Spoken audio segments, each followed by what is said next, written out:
Please go subscribe to the Rumble channel for Franchise Sports TV under the name FSTV22. Now, I'm using that Rumble channel for any purposes of me getting kicked off YouTube and also for more of my spicier joints. It's free as well. I have the freedom to say whatever I want to say as well. So go subscribe to FSTV22. That is Franchise Sports TV 22 on Rumble. I know this might seem out of the park with this one. I don't know how many of y'all were born in the 90s. I don't know how many of y'all were actually born in the 90s, grew up watching Saturday morning cartoons, maybe afternoon cartoons on Cartoon Network or something like that, or Toonami back in the day. Kids WB in the afternoons. Actually, I don't think it was on Kids WB in the afternoons, but I think it was on Toonami on Cartoon Network. Like I said, I don't know how many of y'all were born in the 90s or late 80s. This may seem really out there and geekish, but I was a big fan of Justice League, right? Of the early 2000s. There was an episode where the Flash, aka Wally West, one of the Flashes, is a bunch of them now, but Wally West had a museum dedicated to himself, right?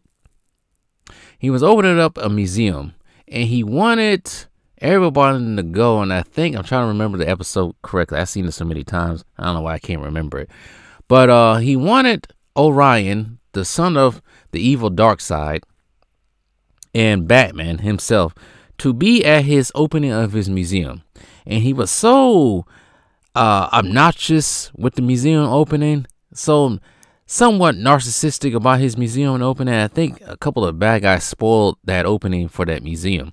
Had everything about the Flash in that museum because it was a Flash museum. Now, I'm putting two different things together here.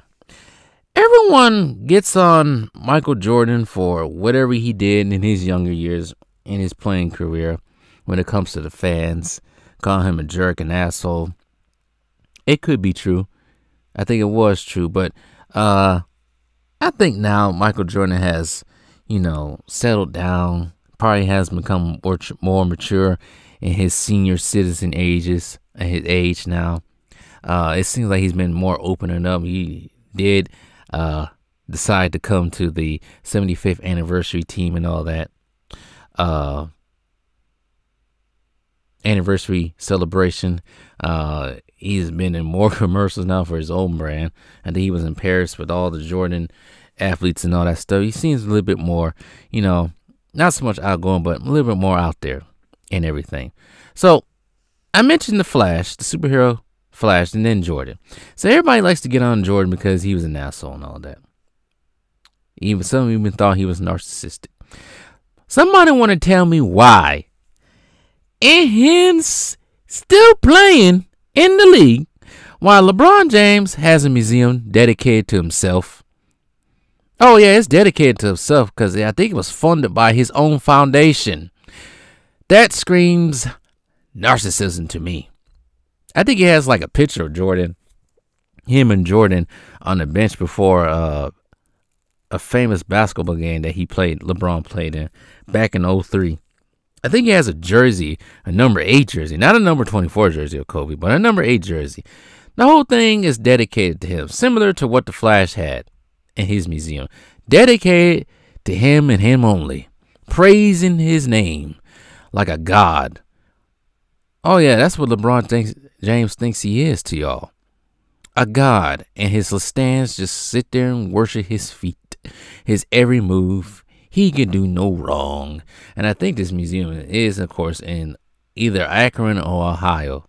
I think it was in Ohio, because the team, the Lakers, visited when he was in Ohio playing against the Cavs.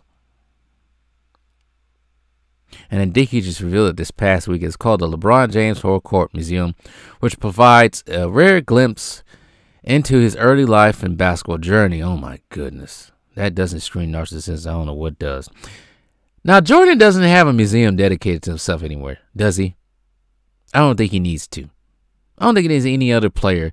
I don't think there's any other player that has a museum dedicated to himself. This almost sounds like, you know what? It almost sounds like, when the presidents, after they get done serving their terms in the White House, they get their own presidential library and museum like that. This is what this sounds like. This boy already thinks he's a king, a president, maybe a king of his deluded fan base. During a recent tour with his Los Angeles Lakers teammates, LeBron shared a special moment from his past. Recreation. Oh my goodness. It's a recreation of his first apartment that included a surprising photograph. Oh my good Lord. The highlight of the museum tour was a snapshot from his historic scrimmage match between LeBron James and Michael Jordan before so it was a scrimmage, not a game, high school game. It was a scrimmage match between LeBron James and Michael Jordan before the 2003 NBA season offensively commenced. Share a photo. As an intriguing detail had largely remained hidden to the archives of basketball history until now. You know what? This thing could be AI created. I don't believe anything these days. The photograph captures a moment of camaraderie between the two legendary players sitting shoulder to shoulder on the bench after what was undoubtedly a hard-fought session on the court. Jordan doesn't even look tired. Nobody looks tired if this is after the game. The scrimmage match held before LeBron James' rookie season with Cleveland Cavaliers make a transitional appearance as Jay approached the end of his illustrious career. The recreation of LeBron's childhood home includes a photo offering fans a unique, rarely seen perspective on the interaction between two basketball icons. And he made it a whole video, of course, of himself. The museum visits provides more than just a trip down memory lane for LeBron. It serves as an ode to his heroes and influences during his formative years in basketball world. Its carefully curated exhibits offer insights into LeBron James' childhood and figures who shaped his love for the game. The LeBron James Horror Court Museum is a part of the broader LeBron James Family Foundation, showcases not only the personal journey of basketball superstar, but also the impact he seeks to make through his foundation initiatives, including the I Promise School and House 23. This motherfucker sound like Lex Luthor and crap. Lee Homelander, he is, though. Yeah. The rest of this article goes on to freaking kiss LeBron James's heels. Yeah. This doesn't scream narcissistic. Then I don't know what else does.